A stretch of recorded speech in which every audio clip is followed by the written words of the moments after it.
Hello, this is Dietrich Haddon, and this is a Radio 1 original.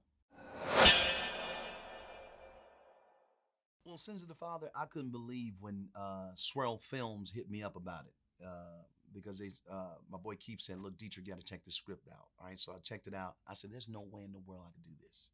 About a preacher who blew up his church and all this crazy stuff. I'm a pastor in LA. How can I do that?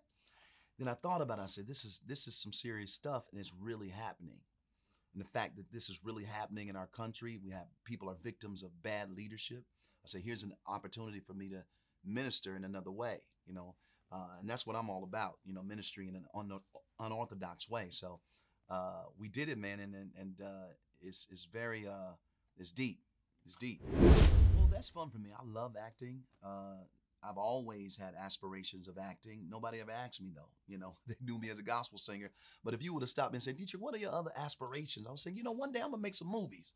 I'm gonna make my own movies. I'm gonna star in this, but you never asked me. But since you never asked me, I'm telling you, now you're seeing it all of a sudden. But it's a beautiful thing, I love memorizing lines and tapping into characters. This character here was deep for me because I was able to really channel my biological father, because my biological father was a preacher. And he was crazy. He was one of those crazy preachers.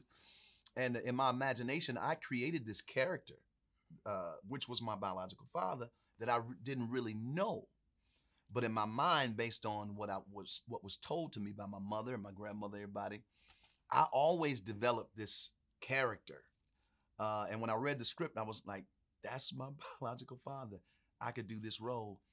I'm coming. I do whatever it takes to deliver the character, to be honest with you. I don't let my religion, I don't confuse the two. That's an art within itself, acting. And if you're going to do it, you got to be committed to it. Otherwise, you leave it alone. Unless somebody who's living that and committed to it, let them do it.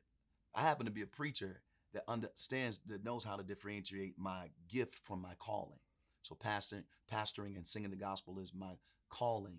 Entertainment, singing, and acting is my gift.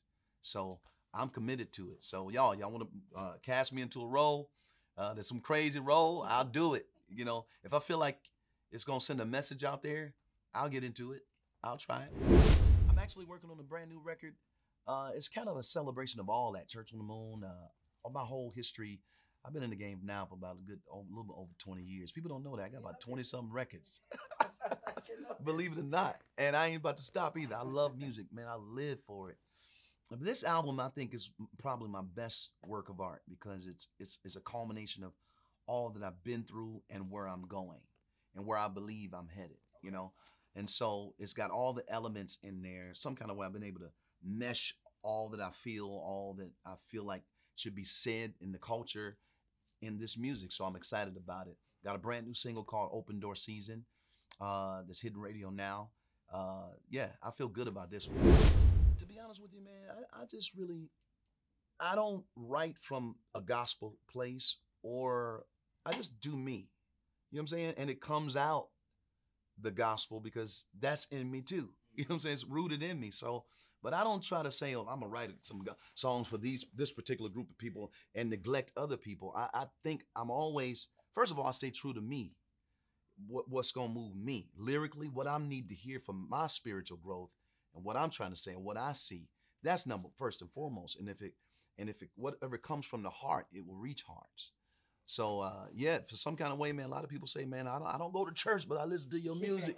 I ain't going up in that church. They're gonna ask for my money, right? And that's a good thing, man. I think I'm fulfilling my purpose when I hear that. It lets me know that I'm on track, because even Jesus didn't hang out in churches and synagogues. He hung out where the people were, and he went where people needed to hear the message. And so if we following Jesus, that's what we're supposed to be doing, to be honest with you.